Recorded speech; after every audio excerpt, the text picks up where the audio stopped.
남한국 심판 열면 닫을 자가 없겠고 닫으면 열 자가 없으리라.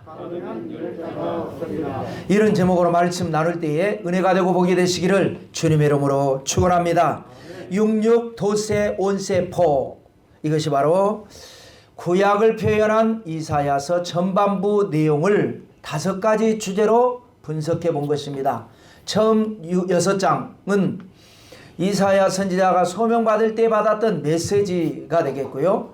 두 번째 6은 아하스 왕 시대에 일어났던 전쟁 이야기, 남한국에 아하스가 불러들인 아수르 군대 때문에 북한국이 멸망했던 사건이었습니다. 그리고 이제 세 번째가 이제 도세인데 13장부터 24장까지가 되겠죠. 이 12개 장이 이방 13개 나라에 대한 심판 메시지입니다. 그런데 이제 남한국은 이방화 되었기 때문에 여기 함께 들어가게 되는데, 북한국은 그렇다 치고 남한국은 왜 멸망해야 하는가? 오늘 본문에는 뭐 여러 가지가 있겠죠. 근데 오늘 본문에는 2가지를 지적을 합니다. 하나는 예루살렘이 타락했다. 어떤 타락인가? 이제 그는 첫 번째 대지에서 공부할 내용이고요. 그 다음에 두 번째 내용은 뭐냐? 셈나가 타락했다. 셈나는 히스기야 시대의 신하의 이름입니다. 그러니까 여러분, 하나를 보면 열을 안다, 이런 말이 있지 않습니까? 셈나 한 사람만의 타락이 아니라 그때 당시에 적지 않은 이 신하들 가운데 부패하고 타락한 신하들을 한 사람 셈나 이야기를 통해서 지적을 하고 있는 것입니다. 예루살렘이 타락하고 신하들이 타락한 이 2가지를 지적을 한 겁니다. 여러 가지로 분석해서 여러 가지로 이유를 댈 수 있지만, 그래서 오늘은 2가지 대지로 말씀 나눌 때 이 말씀을 통해서 우리가 영적인 교훈을 얻고 하나님의 축복을 받으시기를 주님의 이름으로 축원합니다. 첫째, 예루살렘의 타락입니다. 예루살렘을 또 이제 간단하게 정리해야 되겠죠. 자꾸 듣다 보면 이제 여러분들이 듣고 잊어버리지만, 자꾸 듣다 보면 나중에 이제 여러분 안에 말씀이 탁 자리를 잡게 됩니다. 여호수아가 가나안을 정복할 때에 정복을 해서 12지파에게 분배를 했습니다. 그때에 예루살렘이라고 하는 도시를 유다 지파에게 분배를 했습니다. 그런데 유다 지파가 여러 이제 넓은 땅을 분배를 받았는데 다른 곳은 다 정복을 하고 가나안 7족속을 쫓아냈지만 예루살렘에 살고 있는 여부수 족속은 쫓아내지 못합니다. 왜냐? 난공불락 천혜의 요새이기 때문에 어렵습니다. 불가능에 가깝습니다. 그런데 더불어 그냥 살아가는 거예요. 그런데 200~300년의 세월이 지나면서 다윗이 왕이 됩니다. 왕이 되자마자 다윗은 간단하게 예루살렘을 정복해버립니다. 그래서 수도로 삼고 지금까지 약 3000년의 세월이 지난 겁니다. 3000년 동안 수도가 되고 세계적인 관심 도시가 됩니다. 그 다음에 솔로몬이 아버지의 유언을 받들어서 성전을 건축한 것이 바로 이제 예루살렘 성전인데, 거기에다가 하나님 앞에 지었습니다. 그 전에 모세가 지은 것은 성전이 아니라 성막, 이동식 텐트형 성전이었습니다. 그래서 솔로몬이 지은 성전을 제1성전이다. 오늘날 사람들의 말이 그렇습니다. 성경에는 그런 표현이 없지만 사람들이 그때 처음으로 지은 성전 제1성전이다. 이렇게 표현을 합니다. 그런데 이제 왕국이 분열이 되면서 약해지면서 남한국 유다에 속한 거죠. 북한국 이스라엘은 상관없고 예루살렘은 남한국 유다에 속했는데 점점 부패하고 약해지면서 이 예루살렘이라고 하는 곳에서 사악한 일이 벌어지고 맙니다. 무슨 일입니까? 몰록 제사입니다. 몰록이라고 하는 우상에게 제사를 드리는데 인신제사, 그것도 자기 자식을 제물로, 산채로 제물로 바치는 제사, 상상조차 할 수 없는 일이 일어나 버립니다. 어느 때에 그랬느냐? 20명 왕 중에서 히스기야 왕의 아버지 아하스 시대, 히스기야 왕의 아들 므낫세 시대, 이 두 왕, 그래서 가장 악한 왕으로 첫째, 둘째 으뜸버금하는 게 아하스와 므낫세입니다. 세상에 이런 아주 끔찍한 일을 눈뜨고 저지른 사람이 아하스와 므낫세였습니다. 자, 그래서 하나님께서 진노하셨고 바벨론에 의해서 예루살렘이 함락되고 성전도 불에 타버립니다. 완전히 없어져 버립니다. 그리고 바벨론의 포로로 끌려갔고 70년 동안 포로 생활하다가 하나님의 약속에 의해서 제1차 포로 귀환한 것이 수룹바벨의 인도하에 5만여 명이 돌아와서 성전을 재건을 합니다. 그래서 그 성전을 가리켜서 제2성전이다. 이렇게 말을 하는 겁니다.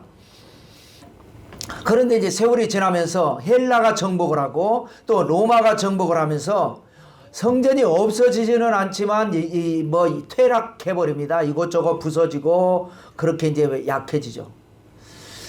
그런 상황에서 로마에 의해서 임명받은 왕 헤롯이 등장을 하죠. 헤롯은 에돔 사람인데 이방인인데 임명을 받았기 때문에 유대인의 왕이 되는 겁니다. 근데 이 사람이 어떤 사람이냐? 건축의 천재입니다. 건축가입니다. 건축을 좋아하고 건축을 아주 잘하는 그런 사람이고 또 자기는 유대인의 왕으로 임명을 받았지만 유대인이 아니기 때문에 민심을 또 얻어야 되는 그런 숙제가 있죠. 그래서 유대인들이 가장 좋아하는 성전을 자기가 가지고 있는 실력을 가지고 건축을 멋들어지게 합니다. 웅장하게. 얼마나 웅장하느냐. 기록에 의하면 오늘날 건물로 치면 15층 건물로 친다는 거예요. 엄청나지 않겠습니까? 그 다음에 아름답게 지었습니다. 얼마나 아름다운지는 모릅니다. 그게 없어져 버렸으니까. 그런데 이런 기록이 남아있어요. 사람들이 랍비들이 아름다움에 대해서 논하려면 예루살렘 성전을 본 사람만이 논할 수 있다. 이 예루살렘 성전, 헤롯이 지은 제2성전을 보지 않은 사람은 아름다움에 대해서 논하지도 말라. 이럴 정도로 얼마나 아름다우면 이럴 정도로 그렇게 지었습니다. 자, 그런데 그래서 유대인들은요 헤롯을 싫어합니다. 왜냐? 이방인이 자기들의 왕이 됐으니까 싫어하면서도 헤롯 대왕이라고 하는 칭호를 붙여줬습니다. 왜냐? 성전 지어줬으니까 고맙다고. 근데 이제 이것은 제2성전이라고 하지 않습니다. 왜냐하면 없는 걸 지은 것을 성전이라고 하지 있는 걸 증축을 하고 아름답게 꾸몄기 때문에 이거는 2성전이라고 하지 않죠. 1성전이 솔로몬, 2성전이 포로에서 돌아온 수룹바벨이 지은 것이 2성전이고 이거는 2성전이나 3성전이라고 하지 않습니다. 자, 그런데 신약시대가 됐죠. 예수님께서 예언하신 대로 이 성전을 보느냐 그렇게 자랑스럽냐? 돌 하나도 돌 위에 남지 않고 다 무너질 것이다. 그 예언의 말씀이 그대로 이루어져서 AD 70년에 로마의 티투스 장군에 의해서 완벽하게 무너져 버리고 맙니다. 그리고 유대인들은 전 세계에 흩어집니다. 디아스포라라고 그러죠. 그래서 2000년 세월 동안을 흩어져 버립니다. 그러는 사이에 이 예루살렘에는 AD 2세기니까 얼마 지나서 이 사람들이 70년에 쫓겨났고 얼마 지나지 않아서 이 성전이 있던 자리에 로마의 신전이 들어섭니다. 로마는 다신교죠. 온갖 잡신, 그리스 로마 신화인 것처럼 그래서 거기에 신전이 들어섭니다. 이방 신전이. 그리고 또 세월이 지나서 AD 7세기가 되면서 이슬람이 이 예루살렘을 차지하게 되면서 이 로마 신전을 또 무너뜨리고 모스크라고 그러죠. 이슬람 사원이 들어서게 됩니다. 황금돔. 그야말로 어디에서 보아도 반짝반짝 빛나는 황금돔이 있는 그런 성전이 지어집니다. 지금까지 그렇게 있습니다. 그래서 이제 세월이 지나서 1948년 이스라엘이 건국을 선포하면서 전 세계에 흩어져 있던 사람들이 유대인들이 예루살렘으로 몰려오게 되고 이것을 막는 주변의 아랍 나라들이 방해를 하고 그래서 1차, 2차, 3차, 4차 중동 전쟁이 일어나게 되는데 전 세계에 흩어져 있던 사람들이 오합지졸이 몰려왔는데 주변에 있는 나라 군대 애들과 싸워서 다 이겨버립니다. 그래서 오늘날의 영토가 이제 확정이 되게 돼서 이스라엘이 지금 있죠. 그런데 이스라엘 사람들이, 유대인들이 와서 보니까 그동안에 들었던 하나님의 성전이 없고 거기에 이슬람 사원이 있는 거예요. 기가 막힐 노릇입니다. 거긴 들어가지 못합니다.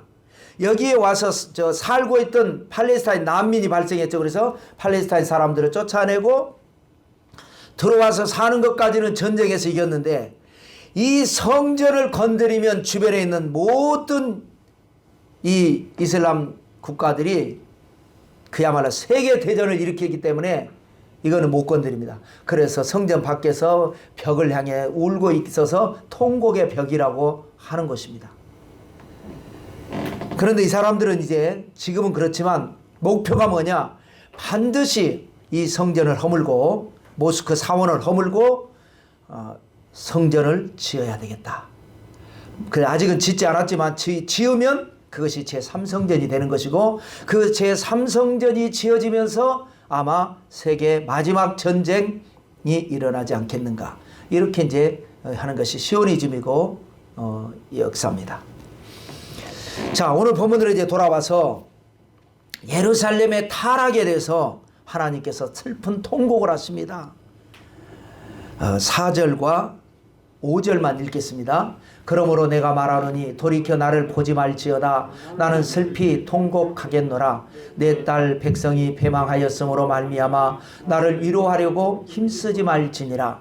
환상의 골짜기에 주 만군의 야훼께로부터 이르는 소란과 발핌과 혼란의 날이여 성벽의 무너뜨림과 산악에 사무쳐 부르짖는 소리로다.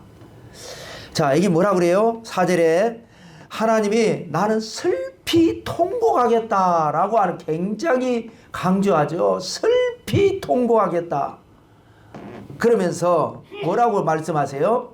나를 위로하려고 하지 말라는 거예요. 여러분, 사람이란 건요, 인격을 가진 모든 사람이 아니라도 짐승들도요, 누군가 대상이 슬퍼하면 위로하는 게 인지상정이고 그것이 정상 아니겠습니까?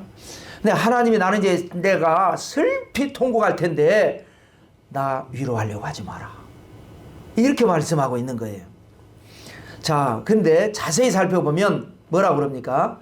내 딸 백성이, 예루살렘을 말하는 거, 이스라엘을 말하고, 패망하였으므로 말미암아 나를 위로하려고 하지 마라.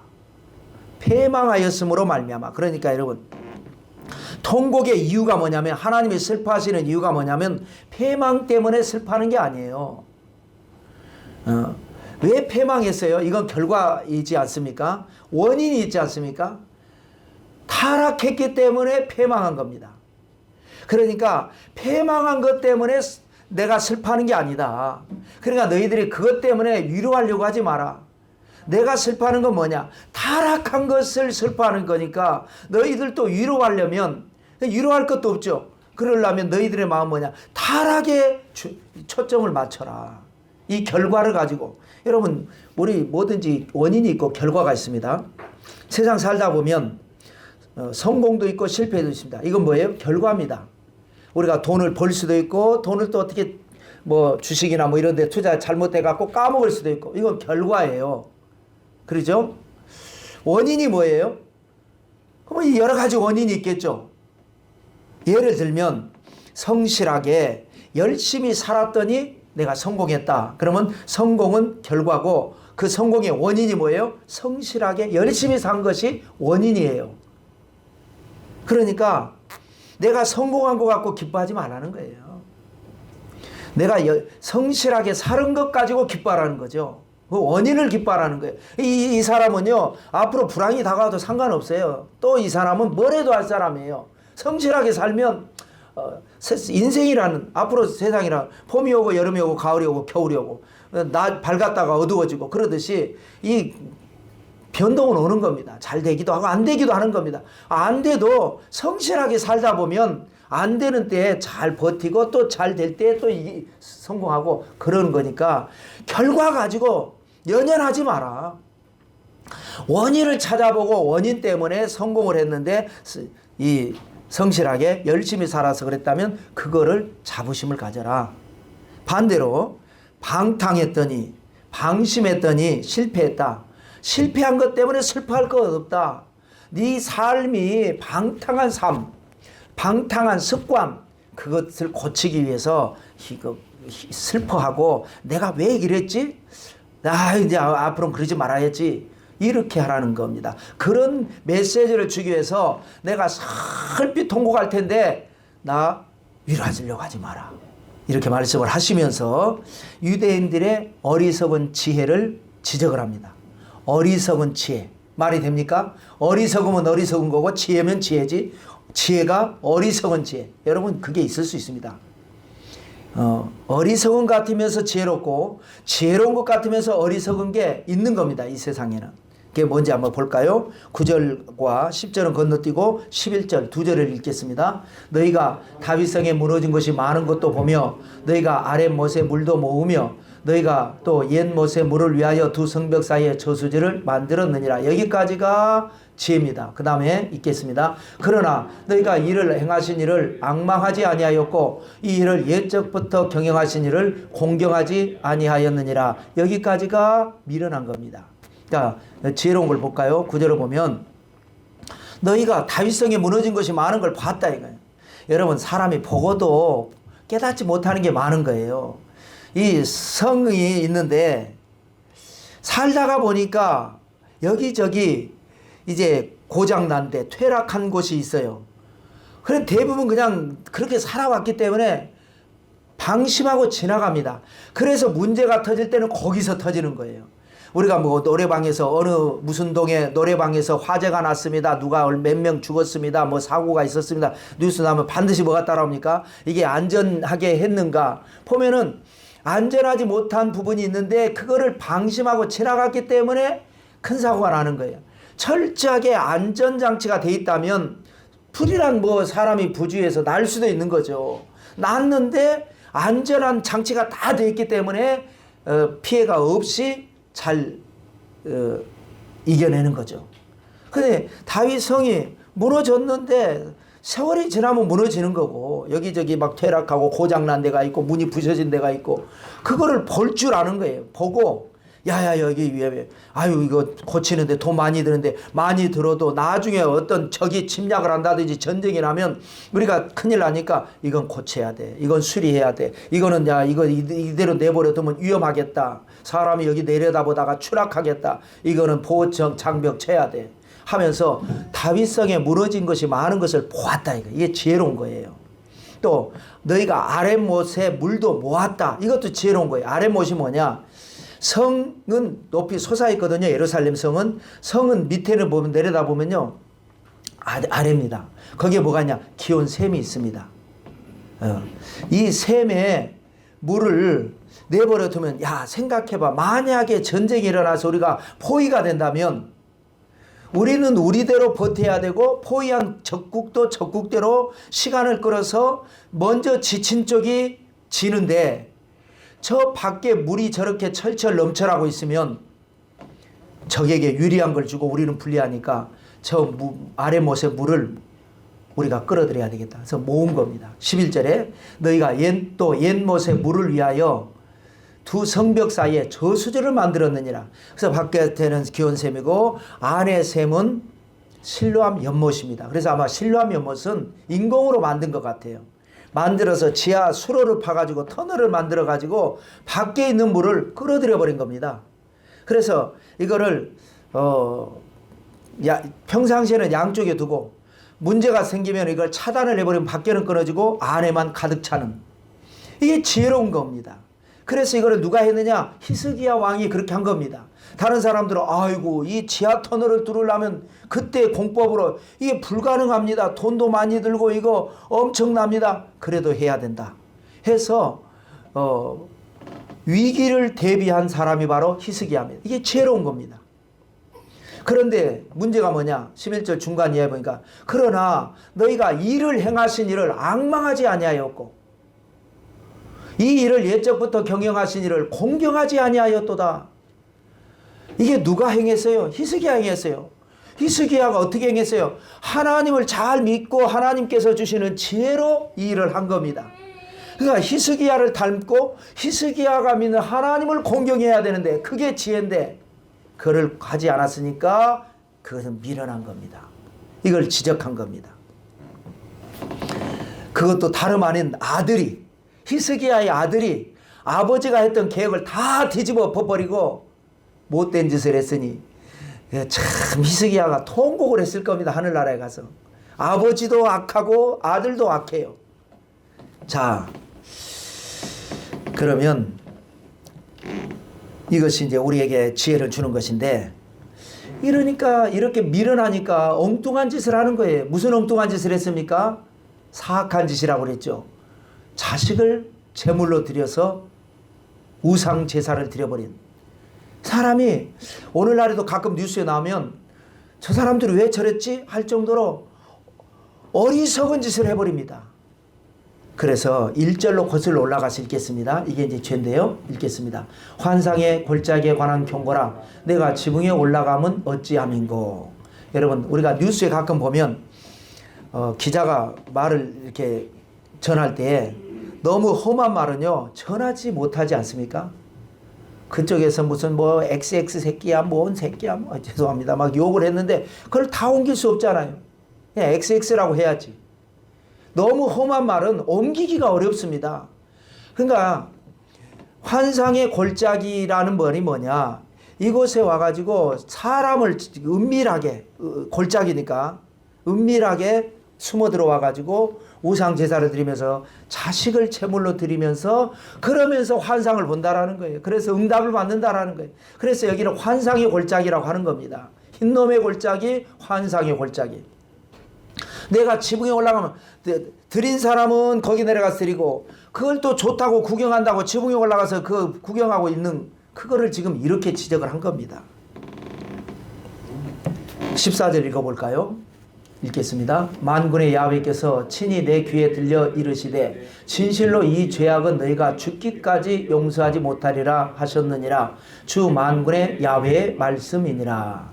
여러분, 오늘 사람들은 한번 삐지면 영원히 삐진다고 원통함을 풀지 않는 게 우리 인간이 참 부족한데 빨리빨리 그냥 하다 보면 다 풀고 또 좋은 관계 맺고 이래야 되는데 그러지 못한 하나님도 한번 삐지면 이러시나? 근데 이 죄악은 너희가 죽기까지 용서 못한다 라고 했는데 이건 뭐냐면 여러분, 하나님이 옹졸해서가 아닙니다. 그래서 죽은 아이들이 한두 명이 아닙니다. 그것도 죽여서 짐승은 죽여서 번제로 드리지 않습니까? 이건 산채로 제물로 드리는 겁니다. 얼마나 고통스럽게 어린애들이 죽었겠습니까? 지금 이 시대는 상상할 수 없는 일이지만 우리 부모님 세대들만 해도요, 자식들이 많으니까 오늘날과 같이 하나 낳고 둘 낳는 때보다 그렇게 자식들 귀하게 여기지 않았죠. 귀하면서도 막 힘드니까 그냥 야단치고 욕하고 그랬지 않습니까? 더 험한 시대를 살면서 자식을 제물로 드리는, 그래서 죽은 아이들이 한두 명이 아닌데 하나님께서 그 죽은 어린 생명들, 그 비참하게 고통 중에 죽은 생명들이 있는데 그걸 용서하면 되겠습니까? 하나님이? 우리가 밀양이라고 하는 영화가 화제가 된 적이 있지 않습니까? 밀양이라고 하는 도시에 내려가서 남편을 잃고 아이 하나 데리고 사는데 그 아이가 납치가 돼서 인질이 돼서 그 아이를 죽였단 말이에요.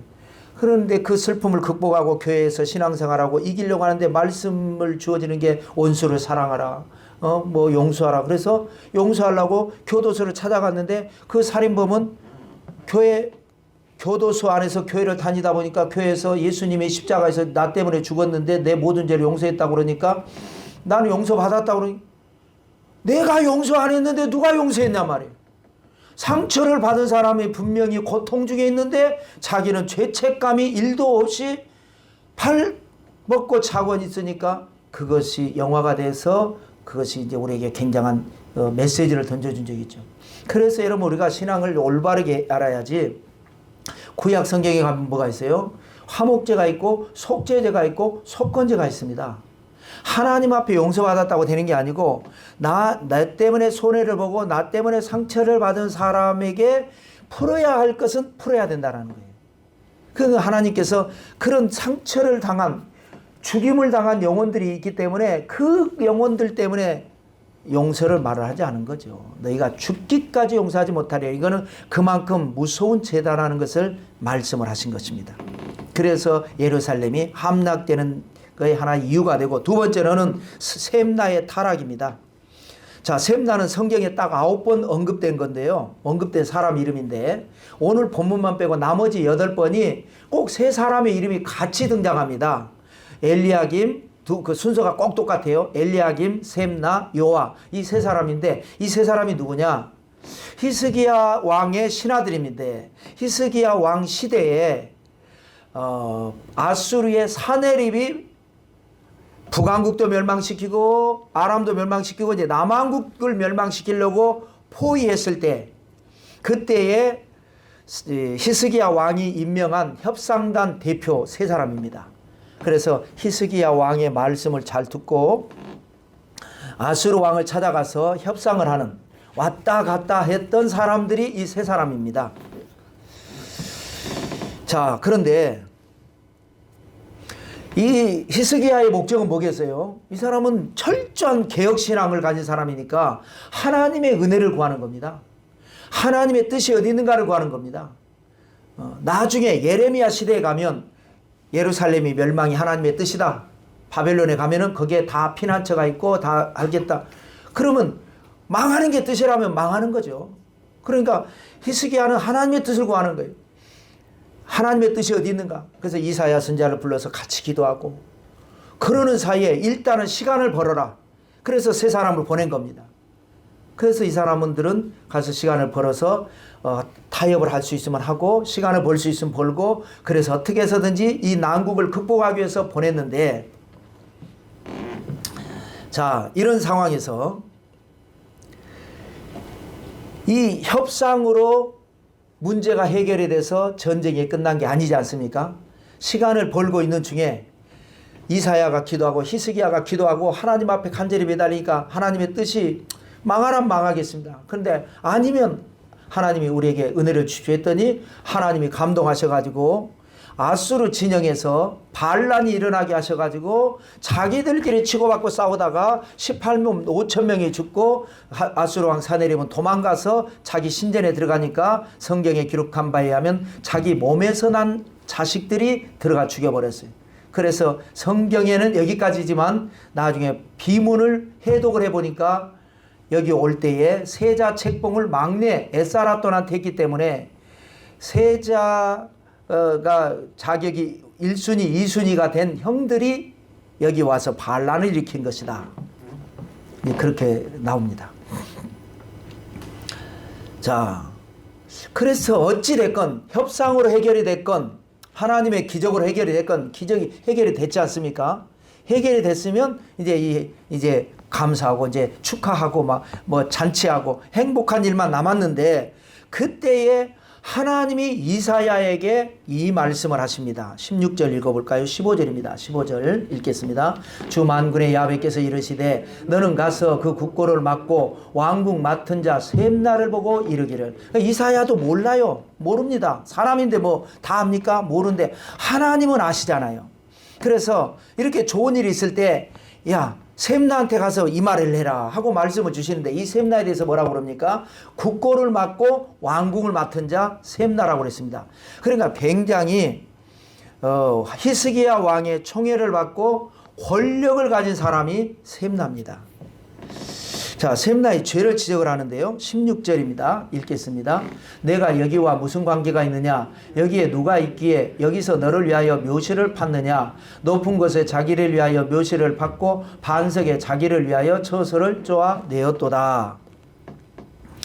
자, 이게 이제 셈나의 죄인데 당시 상황을 표현한 것이기 때문에 시대가 다른 지금 이게 무슨 말인가 하고 어렵을 수 있지만 또 잘 살펴보면 또 힌트가 있고 우리가 이해를 할 수가 있습니다. 먼저 뭐라 그래요? 내가 셈나한테 하는 얘기예요. 하나님이 이사야에게 말씀을 주셔서 이사야가 하나님 말씀을 전하면서 셈나에게 하는 말이, 내가 여기와 무슨 관계가 있냐? 예루살렘하고 너하고 무슨 관계가 있는데 네가 여기서 이렇게 하고 있느냐? 이 말인데, 그래서 이거를 해석을 하면서 적지 않은 분들이 샘나는 이방인이었다. 이방인이 와가지고 왜 여기서 출세하고 여기서 떵떵거리고 사냐. 이렇게 하는데 그건 아닙니다. 샘나에 대해서는 서기관이라는 말도 분명하게 나옵니다. 서기관은 하나님의 말씀을 기록하는 사람을 이방인을 세우지 않죠. 그런데 그 다음 말이 있습니다. 너를 위하여 묘실을 팠느냐라고 지적을 합니다. 묘실은 뭐예요? 무덤을 판다라는 거예요. 무덤을 판다는 건 뭐예요? 죽는다라는 거예요. 죽는다는 말은 뭔 말이에요? 나라가 망하는 것을 상징적으로 해서 말을 하는 겁니다. 왜 너를 위해서 묘실을 파느냐? 나라를 망하게 하는 협상단으로 가서 나라를 망하게 하는 그런 역할을 했다는 거예요. 또 조금 다른 표현인데 높은 곳에 자기를 위하여 묘실을 팠다는 말입니다.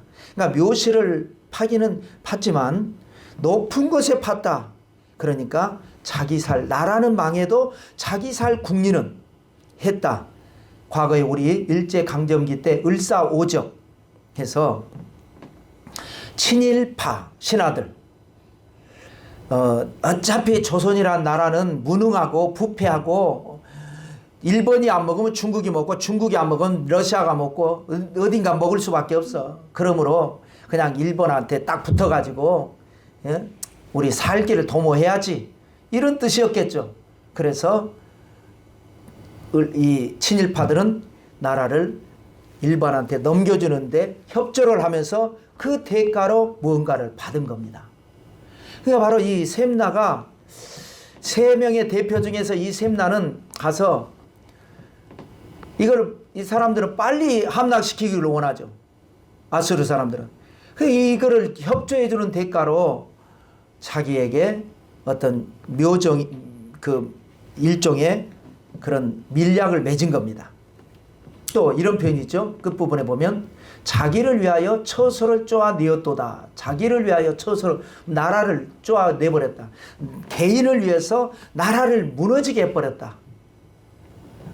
이렇게 하는 겁니다. 그런데 여러분 아까 말씀드린 대로 셈나 한 사람만 그런 게 아닙니다. 이 사람이 대표고 을사오적 5사람만 한 것이 아니지 않습니까? 그때 당시에 더 많은 독립군도 있고 아무리 그래도 우리는 우리나라를 지켜야 된다. 그래서 목숨을 아끼지 아니하고 처자식도 제대로 돌보지 못하면서 굶어가면서 독립운동을 하신 훌륭한 분들이 더 많았지만 적지 않은 친일파들도 있었던 것처럼 셈나뿐만이 아니라 적지 않은 몇 명이라는 숫자는 나오지 않지만 에라 우리 살 길이나 도모하자 했던 친아수르파가 있었다는 겁니다. 그걸 아무도 모르는 겁니다.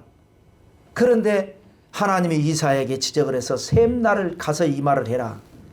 이거는 히스기야의 명령을 거역한 겁니다. 히스기야의 개혁 정신에 위배되는 겁니다. 시간을 끌어라. 우리는 선지자님과 함께 기도해서 하나님의 방법을 찾겠다 했는데 볼 것 없습니다. 우리가 빨리 넘겨드리겠습니다 하는데 하나님이 그냥 아이고 급하다 해가지고 그냥 진중반란 일어나서 이기게 하신 겁니다. 그래서 하나님께서 이 셈나를 저주를 해버립니다. 17, 18, 19절을 읽겠습니다. 나 야훼가 너를 단단히 결박하고 장사같이 세게 던지되 반드시 너를 모질게 감싸서 공같이 광막한 곳에 던질 것이라. 주인의 집에 수치를 끼치는 너여 내가 그곳에서 죽겠고 내 영광의 수레도 거기에 있으리라. 내가 너를 내 관직에서 쫓아내며 내 지위에서 낮추리래 했습니다. 자, 이 말씀을 17절 18절 앞부분은 여러분은 어떻습니까? 저는 이 말씀 볼 때마다 생각나는 게 이 올림픽 종목 중에 포환 던지기 종목이 있어요. 이만한 그 쇠죠. 안에는 납이 들어있기 때문에 굉장히 무겁습니다. 남자 선수들은 7kg 정도 되고 여자 선수들은 4kg 정도 되는 이 무거운 거 작지만 이걸 이렇게 들고 빙빙빙빙 돌다가 던지는 그런 겁니다.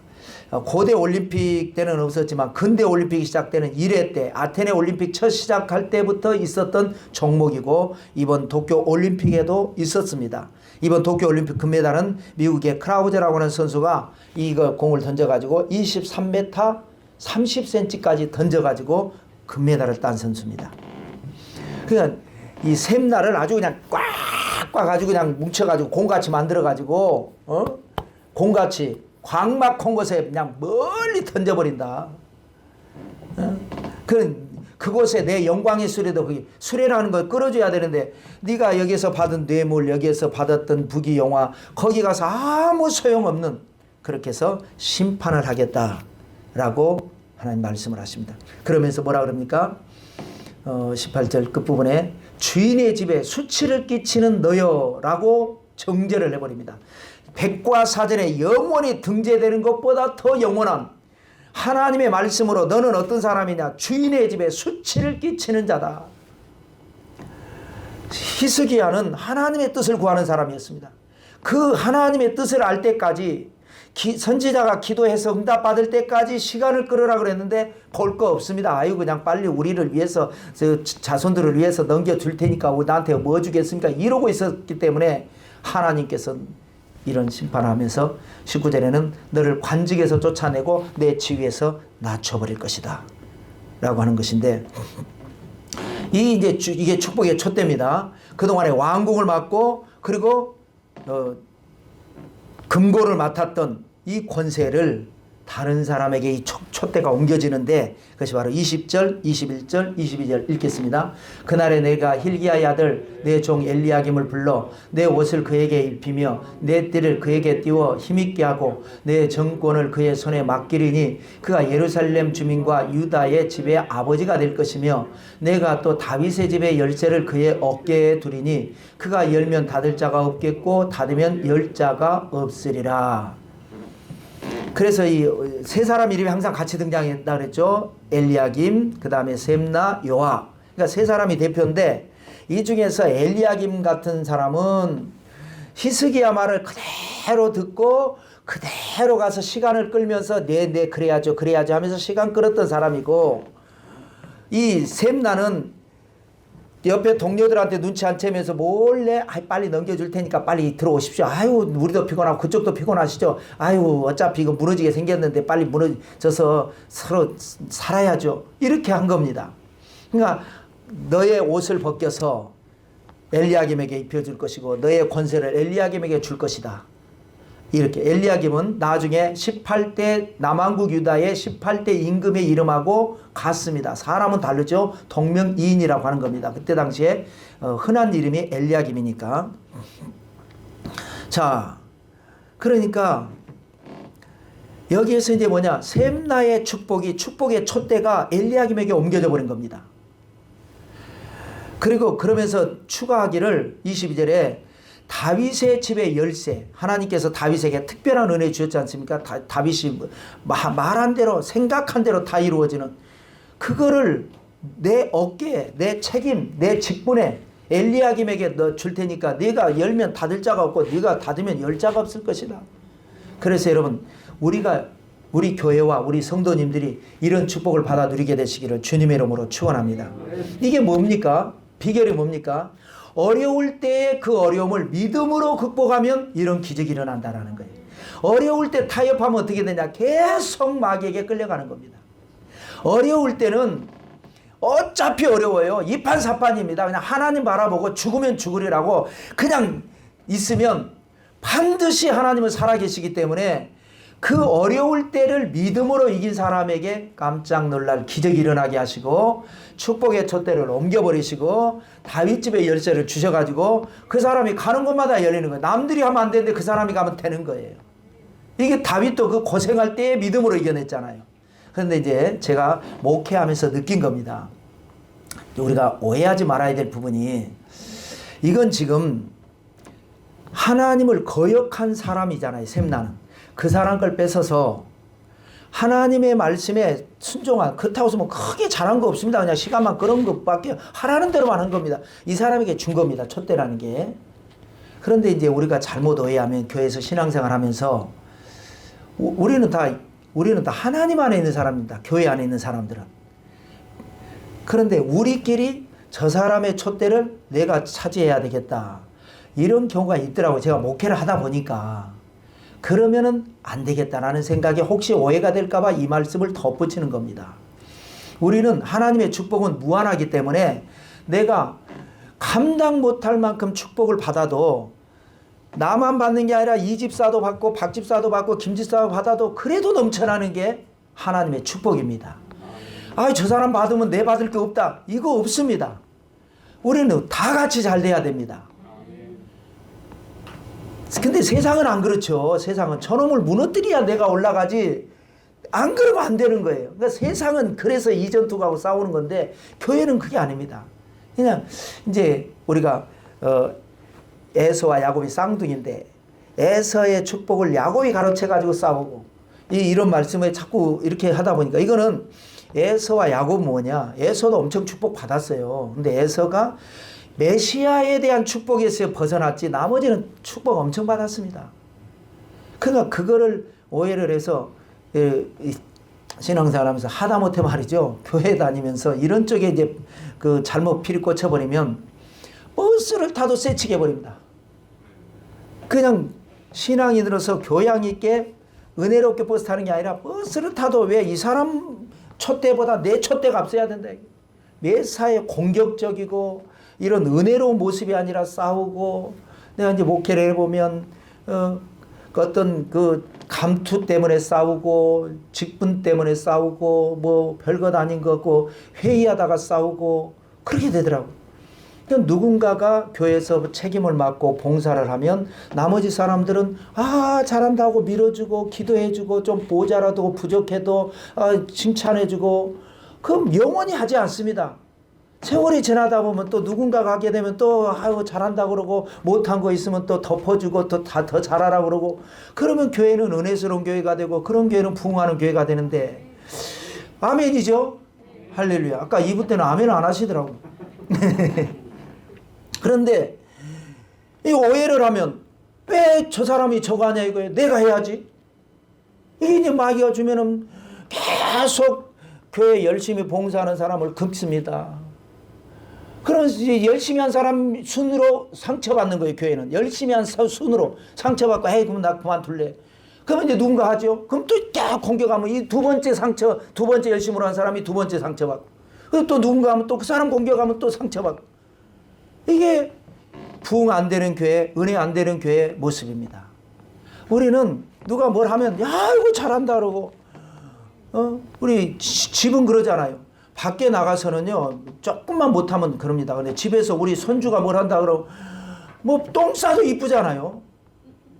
손주가 똥 싸도 이쁘잖아요. 남이 그런 거는 아우 냄새라 저걸 내 식구 내가 사랑하는 사람은 이뻐해야죠. 교회는 사랑이 넘쳐나야 됩니다. 우리 교회는 더 해야죠. 이름이 교회 이름이 사랑과 은혜 교회인데 저는 우리 교회가 그렇다는 게 아니고 제가 목회하다 보니까 이런 거를 제가 설교하다 보니까 오해를 해서 저 사람 거를 내가 차지해야 된다. 저 장잡고 내가 뺏어야 된다. 저 축복의 촛대가 나한테 와야 된다. 이렇게 오해하는 경우가 있더라는 거예요. 그래서 혹시 오해할까 봐 여러분 우리는 저도 축복받고 여러분도 축복받고 김 집사님도 축복받고 이 집사님도 축복받고 내가 감당 못할 만큼 받아도 조금도 부족함이 없이 또 다 축복받을 게 하나님의 풍성한 축복입니다. 세상은 안 그렇잖아요. 아이고 우리 아버지 재산이 형한테 가면 나한테 올 게 없는데 이건 솔직히 그렇잖아요. 그런데 이 하나님의 축복은 내가 아무리 많이 받아도 풍성한 거예요. 무한한 축복이에요. 그리고 여러분 누군가가 봉사를 먼저 하고 있으면 잘 지켜보면 잘한 부분도 있고 못한 부분도 있어요. 근데 잘 지켜보고 기도해주면 다음에 내가 할 때는요 더 잘할 수 있어요. 왜냐? 여러분 옛날 형제가 뭐 5남매 6남매 우리 집이 6남매인데요. 막내를 아버지가 제일 이뻐하게 돼 있습니다. 어려서도 이뻐하지만 막내는 형이 혼나는 거 봤거든요. 둘째 형이 저래서 혼나고 셋째 형은 저래서 혼나고 그러니까 영악해져 갖고 자기는 아주 그냥 요거 안 하고 요거 안 하고 요거 안 하고 아버지가 이뻐할 수밖에 없는 거예요. 그러니까 누군가가 교회에서 봉사하면 가만히 지켜보고 잘하면 잘했다 하고 못하면 그럴 수도 있지 하고 이러고 넘어가면 다음에 자기가 할 때는 더 요령껏 잘하게 돼서 이러면 우리 교회 이제 아버지는 하나님이지만 성도님들이 이제 그 까다로운 겁니다. 성도님들이 이렇게 지켜보고 있습니다. 그냥 이러고 보고 저럴 때 성도님들이 싫어하더라. 저럴 때는 좋아하더라. 그런 게 익혀져서 나도 모르게 그 요령을 다 익혀가지고 내가 할 때는 기가 막히게 잘하게 되고 그래서 교회는 발전하고 또 그걸 지켜보고 다음 사람은 더 잘하게 되고 이런 우리 교회가 되시기를 주님의 이름으로 축원합니다. 그러면 여러분 축복의 촛대는 어디로 오느냐? 사랑과 은혜 교회로. 여러분 사랑관의 교회를 섬기는 여러분 가정에 촛대가 탁 오게 될 줄로 믿습니다. 그래서 여러분이 뭔 일을 하면은 다윗집에 열쇠가 있어가지고 부족해도 어떨 결에 해도 거기에서 기적이 일어나고 거기에서 돈이 생기게 되고 자빠져도 돈 줍고 일어나고 그런 일이 일어나야 되지 않겠습니까? 뭔 일이 안 되면 안 되지 않습니까? 이게 바로 그 얘기입니다. 점잖게 표현해서 그렇지. 그 다음에 25절 그러면서 자 그런데 남한국이 멸망한다는 얘기가 이렇게 말씀합니다. 오늘 마지막 읽겠습니다. 만군의 야훼께서 이르시되 그날에는 단단한 곳에 박혔던 못이 사그리니 그 못이 부러져 떨어지므로 그 위에 걸린 물건이 부서지리라 하셨다 하라 나 야훼의 말이니라.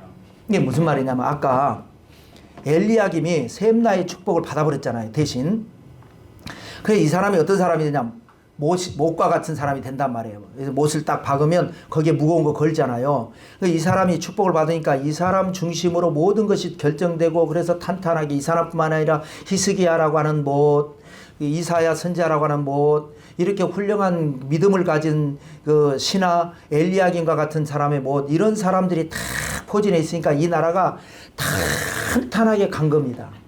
그런데 이제 세월이 지나서 136년 후에 나라가 망한다 그랬잖아요. 세월이 지나면서 이 탄탄했던 못도 사가가지고 부러지니까 그 위에 걸어졌던 사람들 나라 남한국이 멸망한다 이 말입니다.